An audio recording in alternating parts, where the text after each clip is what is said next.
बिस्मिल्लाहिर्रहमानिर्रहीम। अस्सलाम वालेकुम। JTN न्यूज़ के साथ मैं हूं सना हुसैन। चलते हैं खबर की जानिब। पाकिस्तान और चीन में इंसदाद दहशतगर्दी सिक्योरिटी ताउन बढ़ाने पर इत्तफाक। वफाकी वज़ीर दाखिला मोहसिन नकवी से चीन के सफ़ीर जियान ज़िडोंग ने मुलाकात की, जिसमें पाक चीन दो तरफ़ा ताल्लुकात और बाहमी दिलचस्पी के अमूर पर तबादला ख्याल किया गया।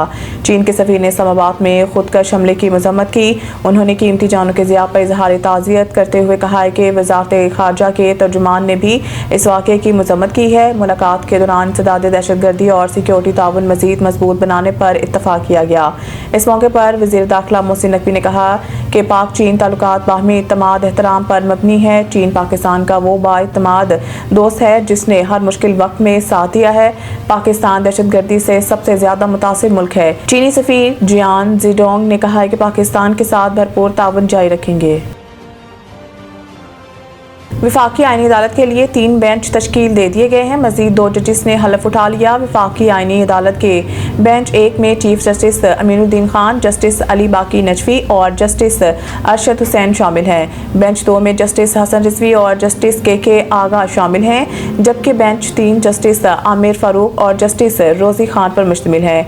आईनी अदालत आज से मुकदमात की समाअत का आगाज कर दिया।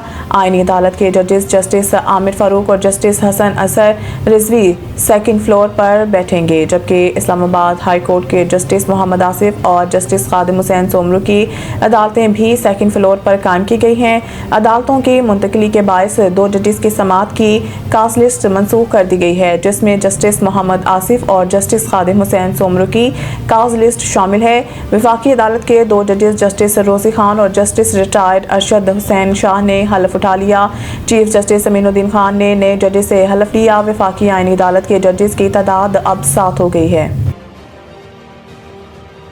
ज़्यादा आबादी गुर्बत का बायस बनती है। तरक्की की रफ्तार बढ़ाने के लिए आबादी का कंट्रोल नागज़ीर है। वज़ीर ख़जाना वफाकी वज़ीर ख़जाना मोहम्मद औरंगज़ेब का पॉपुलेशन कौंसिल की तकरीब से खिताब करते हुए कहना था कि बढ़ती आबादी मसाइल को जन्म देती है। हमें आबादी के हिसाब से वसाइल का इंतज़ाम करना होता है। ज़्यादा आबादी मसाइल और गुर्बत का बायस बनती है।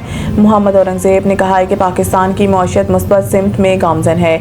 आबादी और मईशत एक दूसरे से जुड़े चैलेंज हैं। पायदार मुआशी तरक्की के लिए मतवाज़न आबादी नागज़ीर है। उन्होंने कहा है कि मौसमियाती तब्दीली भी असर हाजिर का बड़ा चैलेंज है। हुकूमत की तवज्जो माहौल दोस्त मईशत पर मज़कूर है। वफाकी वज़ीर ख़जाना ने कहा है कि कच्ची आबादियाँ भी मसाइल का बायस बनती हैं। कच्ची आबादियों का कोई डाटा हुकूमत के पास मौजूद नहीं होता। तरक्की की रफ्तार बढ़ाने के लिए आबादी का कंट्रोल नागज़ीर है। पंजाब दफ़ा 144 में मज़ीद 7 रोज़ की तोसी एहतजाजी सरगर्मियों पर पाबंदी बरकरार। सूबाई महकमा दाखिला ने हफ्ता 22 नवंबर तक दफ़ा 144 के नफाज में तोसी का नोटिफिकेशन जारी कर दिया। हुक्मनामे के मुताबिक पंजाब में हर किस्म के एहतजाज, जलसे जुलूस, रैलियों, धरनों और अवामी इज्तिमात पर पाबंदी बरकरार रहेगी। दफ़ा 144 के तहत 4 या ज़ायद अफराद का अवामी मुकामात पर जमा होना मुकम्मल तौर पर ममनू करार दिया गया है। सुबह भर में असलाह की नुमाइश, इश्ताल अंगेज़, नफरत आमेज़ और फ़िरका वाराना मवाद की तकसीम, इशाअत पर भी मुकम्मल पाबंदी आयद है। इसी तरह लाउड स्पीकर के इस्तेमाल पर भी पाबंदी बरकरार रहेगी।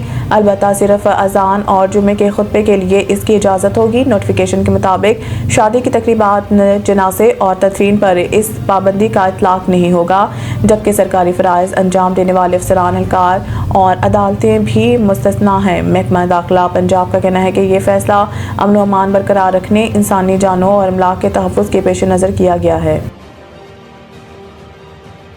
मज़ीद न्यूज़ अपडेट के लिए देखते रहें JTN न्यूज़।